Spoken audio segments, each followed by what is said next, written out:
I am Emma Hollencheck, a member of the 2021 First Chesapeake Alumni Ambassador Cohort, sponsored by Booz Allen Hamilton, and I am here to introduce the First Chesapeake Chat, sponsored by Newport News Shipbuilding. I'd like to thank this session's sponsor, Newport News Shipbuilding, for making this chat possible.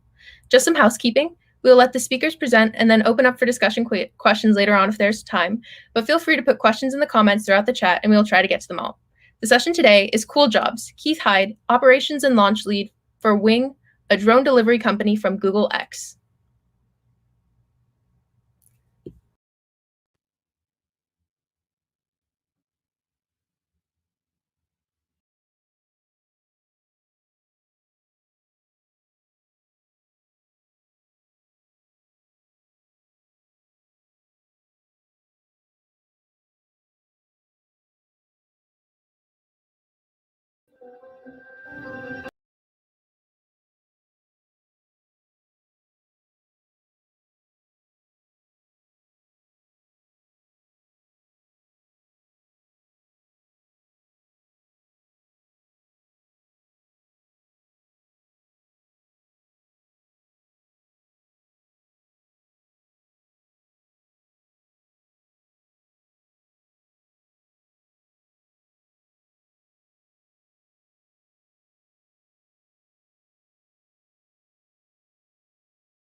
Thank you, everyone, and thanks for having me. First off, thanks to the First Chesapeake team. Thanks, Emma, for hosting. Really happy to be here, and happy to talk to you all a little bit about myself, my sort of career path getting to where I am at Wing today, and a little bit about Wing and what we do. So what you just saw, and hopefully that video came through okay. Emma, did you see it? I did. It looked really cool. Awesome. Yeah, our marketing team makes some great videos. I'm always impressed with them. But what I work on is I run the operations and I help identify new launch areas and lead new launches for Wing. And Wing, just in a nutshell, is a drone delivery company. And that doesn't mean we deliver drones. It means we use drones and we use kind of automated drones to deliver packages from retailers like Walgreens or a FedEx to people's homes. So what you saw in that video was actual deliveries happening from our nest, we call it, where all the drones are housed and stay, out to people's houses out in the Christiansburg community. So right now in the U.S., we operate in a small town called Christiansburg, Virginia, which has just been a wonderful community to operate and work in. It's very close to where Virginia Tech is for anyone who knows the area. Incredibly welcoming community, and we've been lucky enough to partner with both some kind of pretty big national brands. Walgreens is one you might have heard of, FedEx as well, you probably saw in that video, as well as a lot of local merchants as well. So we were partnered with a local coffee shop called Brew Coffee, local bakery, Mockingbird Cafe, and a local Mexican food restaurant called Gran Rodeo.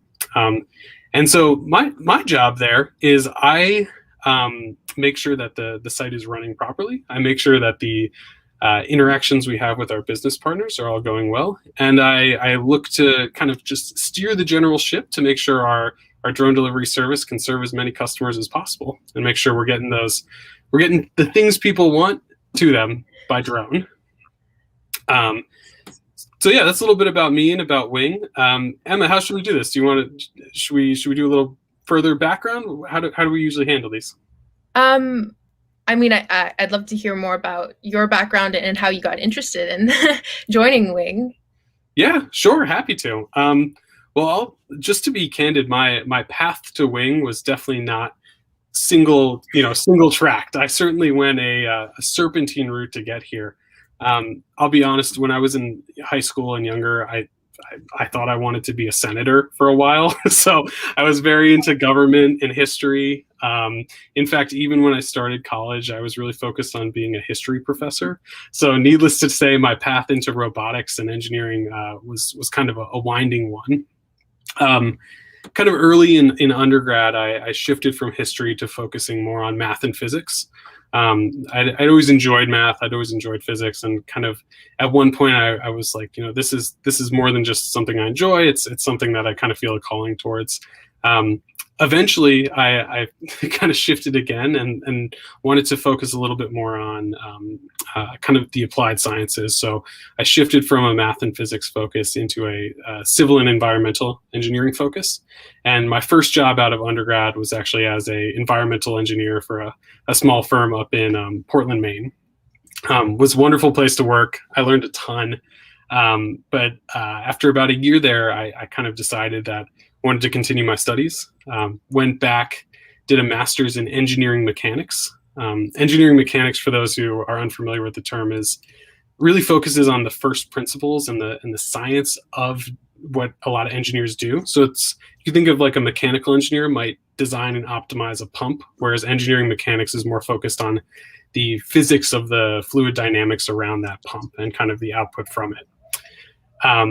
And then kind of like a lot of the theme of my story thus far, that interest led me to another interest. And when I went to work on my PhD, my focus was on control systems.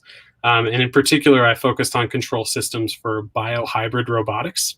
So what we did was we would build a robot.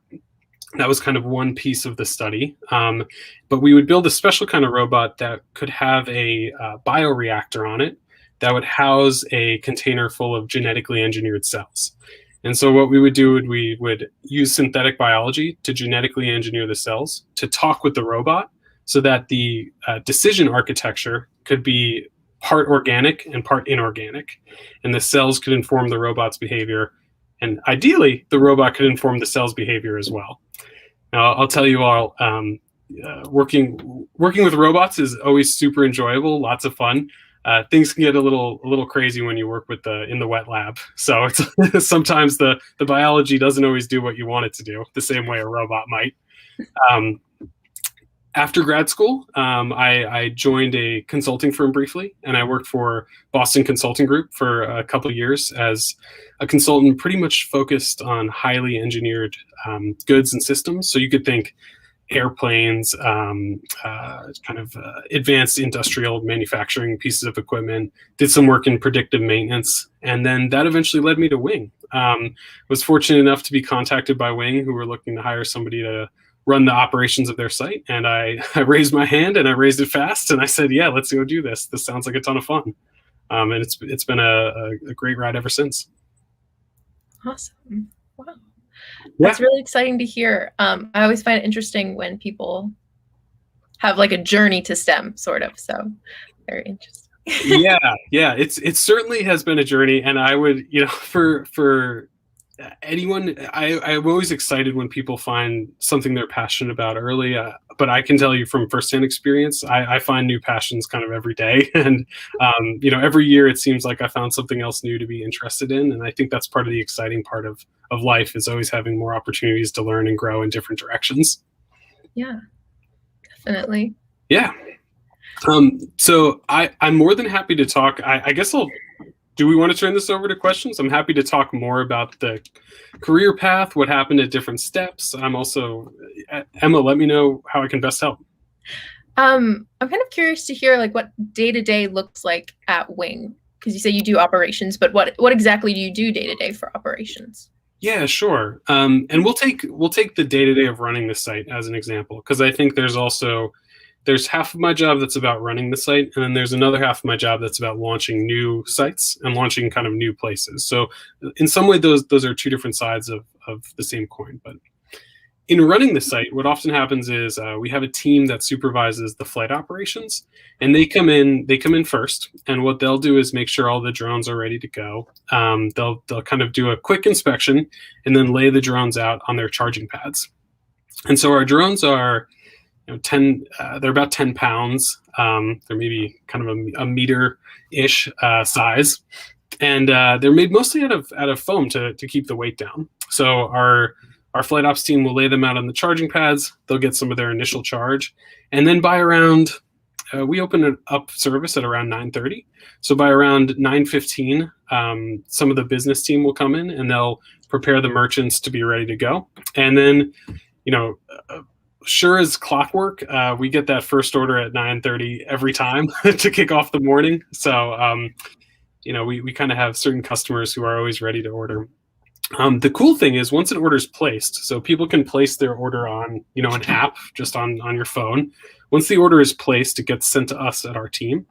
And as soon as we're ready with whatever goes into the package, whatever goes into the box, the aircraft will plan its flight route, and the duration of the flight is all automated. So the aircraft will pick up the package at the site, fly it to the customer, and then fly back and land on the charging pad to get ready for its next cycle. It's all pretty exciting stuff. And then, of course, towards the end of the day, we'll do the opposite. We'll take the aircraft off, we'll inspect them to make sure they're good, and then we'll get ready for the next day.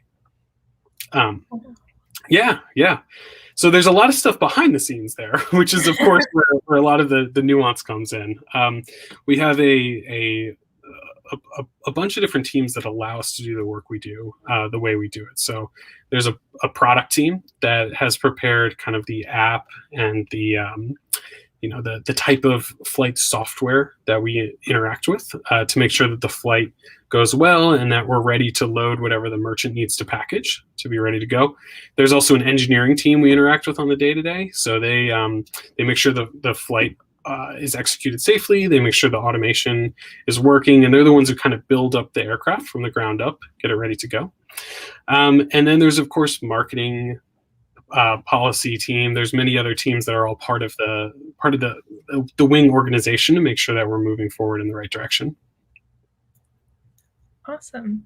I think we have a question in the chat. Sure. So you mentioned about all the different teams you work in, and sorry, you mentioned about all the different teams that you work in, and then how do those interactions? Does that mean you need like a diverse group of people to be working from different backgrounds as well as different majors and stuff as well? Oh, definitely. I would say for a bunch of reasons, actually. So I talked mostly about the Virginia site, which is where we have our first operations in the US. But Wing does operate at 3 different sites globally. So we're in Australia, we're in Finland, we're in Virginia, and of course we're looking at other places as well. The number of skills you need in all these different locations is vast. We need people who are good communicators to interact with customers and interact with the community and honestly educate folks about what we're doing, because it is kind of the first, of its kind in many ways. Yeah. We of course need technical folks and STEM folks, the engineers, the people who build the plane up and build the software for us so that we can run it. We need business people.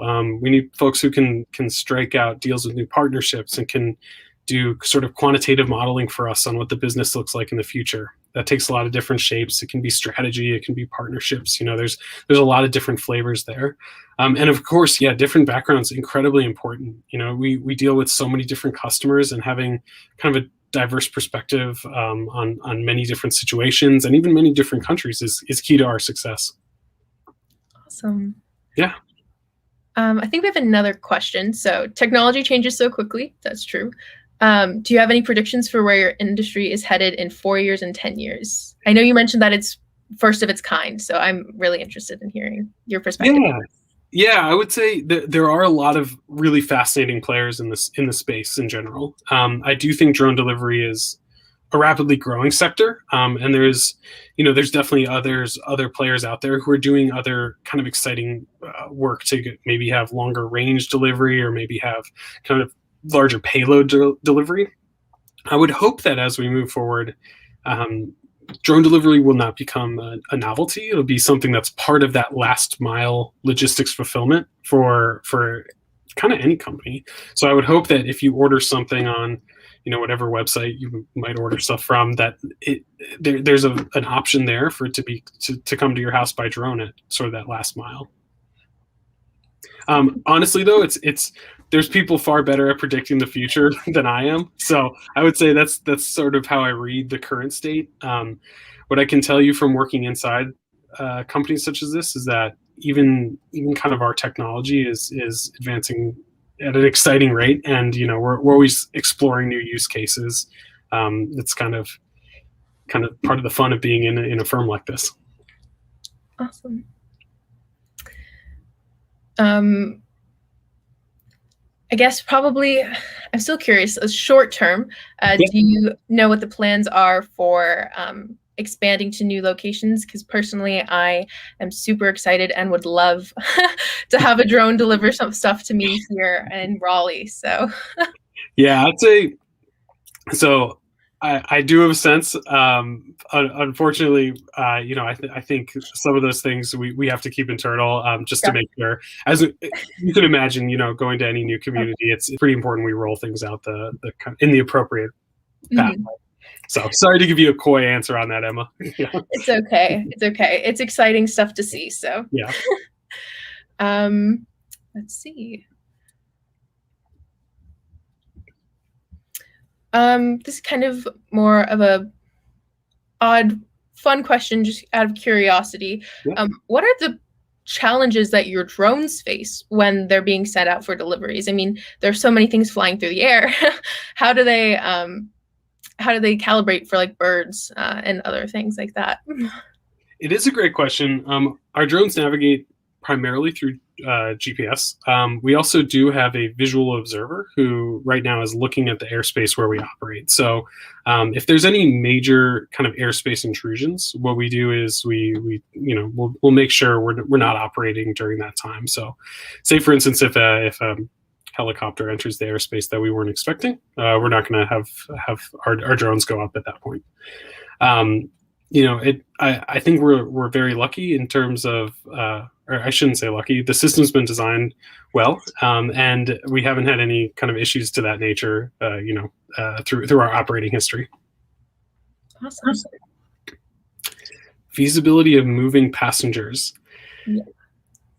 This is just a commentary from Keith at this point. So this is not Wing's commentary. Yeah, I'm very excited about feasibility of moving passengers. I think there's a bunch of other companies out there that are doing some exciting work in terms of electric vertical takeoff and landing for passenger travel. I know that there's some firms out in Australia and New Zealand who are doing work there. I know there's some firms out in California that are doing some exciting work there. I think the technology will be there soon. I also am excited about the sort of progress we've seen from a regulatory framework that will allow it to be accessible for folks. I couldn't give you a year to tell you when it'll happen, but I think it will be able to happen in the very near term. Awesome. Do you have image recognition as part of the? This is a great question. For our drones, they navigate predominantly through GPS. There is a small still image camera that we'll use to line up certain landings on the pad when it returns to the nest, but we don't use image recognition as a part of the navigation software predominantly. Awesome. Yeah. I just had a question and it escaped me. You know how that happens. Yeah, no, it's okay. Yeah. I will say this about image recognition software. I personally spent a lot of time during my PhD working on image recognition software, from both imaging the bioreactors and building image recognition software on the robots themselves. So I do know it's immensely useful, and I would encourage many people to go into that space. I do not currently do anything with that as part of my job, but that's just a disclaimer. So we have another question. What have you used from your PhD in your current role? I know you touched a little bit just there on what you haven't, but I would say the patience is one thing. Yeah, no. I actually, so here's the true answer though. I think one of the biggest lessons I learned during my PhD was how to effectively project manage things and how to effectively manage teams. So I was lucky enough that I got to work with a lot of other research associates in my lab. And just the nature of a lot of research projects is they span a long period of time. You know, you have to do many tests, and you can't just do them all in one day. Knowing how to plan out those long periods of time, how to explore to the right degree before pivoting, and how to build sort of timetables that allow you to do that is a really useful skill that kind of transcends specific disciplines. So I would say I certainly use program and project management every day. I also use what I call kind of a technical fluency. I think even though I'm not in an engineering role, it does help a lot to know how to speak with the engineering team, to know how to communicate on certain technical topics. I think that shouldn't be undervalued. And then the last thing I'd add from my PhD is actually I learned a lot of communication skills during my PhD, like presenting work at conferences, coming up with written papers, even presenting my thesis, as crazy as that sounds. Like those type of communication fundamentals you can apply to so many other places. There might be ways to build those faster than the PhD. I'm sure there are, but that's certainly stuff from the PhD that I've incorporated on the day to day. Awesome. That's really cool to hear. Yeah. I know this is probably a question you've heard a lot, especially in the recent months. And I imagine that the answer is a lot. But how has the coronavirus situation affected your guys' operations? Yeah. I think there's kind of a couple ways to look at that. The first way is that, of course, like anyone in the delivery space, we instituted CDC best practices on making sure that our operations were safe as early as we could. So whether it's wearing PPE, gloves, decontaminating the kind of surfaces and spaces, we really took that very seriously and very to heart right off the bat, because we're sending packages to people's homes. You know, we didn't want to be kind of a part of an issue there. As you could also imagine, we're sending packages to people's homes, so it helps people not make an extra trip. So even a trip to the store where they might, interact with somebody else, this is in some ways a path where they can get that little item where otherwise they would have gone out for it. So we certainly saw a pretty striking increase in the amount of volume we were handling. I know, like last April and May in particular, we saw kind of a very significant ramp up. Fortunately, for a lot of our local partners, this was great too.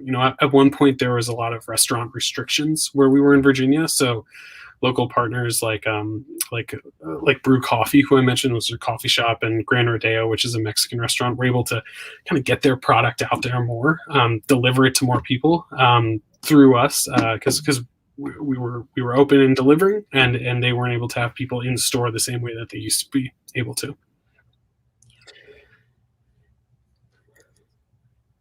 Is there so yeah, it's actually interesting. I would say Wing right now has actually graduated from Google X. So we are we are a company within the Alphabet umbrella. So Wing started out as a project in Google X, and then got to a point where they did something called a graduation, was when they got packaged and spun out into their own company. The cool thing about working in Alphabet is I definitely interact with folks from Google X quite a bit. I interact with folks from main Google quite a bit. And although I have not personally, I'm sure there is a clear pathway to go from Wing into Google, or go from. I know many people who have gone from Google into Wing. A lot of my teammates who I work very close with took that route. Awesome. What's things? Yeah. Oh, I love this question.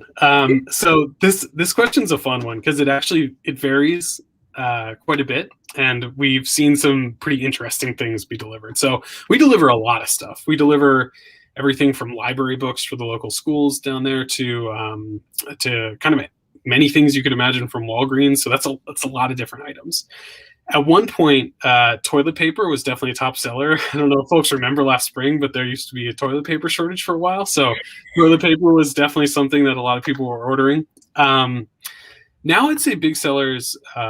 We recently did a Taco Tuesday promotion, and tacos certainly were a big seller on that day. And actually, just recently we did an ice cream promotion as well. So pints of ice cream were selling a lot, a lot. It was like the first kind of nice spring day down there, and everyone was ordering ice cream.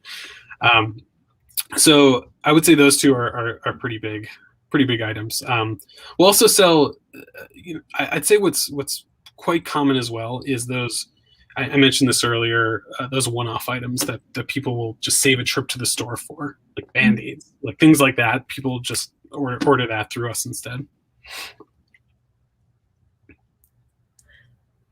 Yeah, I can't imagine how there could ever, like, once this has been introduced, I feel like this is going to change, widespread introduced. This is going to change the entire field of delivery and shopping for people, because the convenience of this from, like you said, the one-off items, but then also for people who maybe have transportation issues to the store or mobility. It's just really incredible to see this innovation, and I'm really excited that you're here to talk about this. And honestly, if folks have questions as a follow-up, I'm sure you can have my contact info. More than happy to answer follow-up questions as well. Awesome. We have another question in the chat. Have you heard of the high school challenge called Bell Vertical Robotics Challenge? I think that's familiar. I think I've heard about it. I'll be honest with you. I don't know much about it. I did work with a great colleague when I was at BCG who spent a lot of years at Bell designing kind of vertical lift systems, and he was brilliant. So yeah, I'm sure if it's linked to anything he did, it's fantastic. Unfortunately, I'm not familiar with it.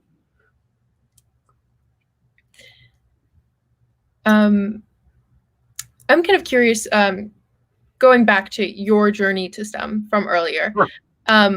Did you ever have anyone that kind of like inspired you to change your interest and change your path, or was it more kind of self-discovery and things? Yeah, it's a great question. I'd say probably I got inspired a little too easily based on how many times I changed, but that's okay. Yes, I definitely had a teacher, a professor early in my undergraduate who really got me interested in math, and in particular kind of pure math, theoretical math. And he was very inspiring. He clearly had a passion for what he did. He was focused mostly on geometry. And so I pursued that for about 3 years, really enjoyed it. It was lots of fun. And then realized I sort of wanted to use my hands a little bit more, and that's kind of when the self-discovery pivoted me back into engineering a little bit. And then later on, yes, certainly during graduate school, I was very inspired by the research that my PhD advisor was doing, and I think his interest in combining, honestly, his interest in combining biotechnology and robotics was kind of what got me jazzed in that space to begin with. So, awesome. Yeah. No problem. Thank you for listening. Awesome. I think we're going to replay the video from earlier real quick, just with some audio, and then, yeah. Thank you so much for speaking with us today. Cool. I again want to thank Newport News Shipbuilding for sponsoring the chat. Great. Thanks, everyone. Take care.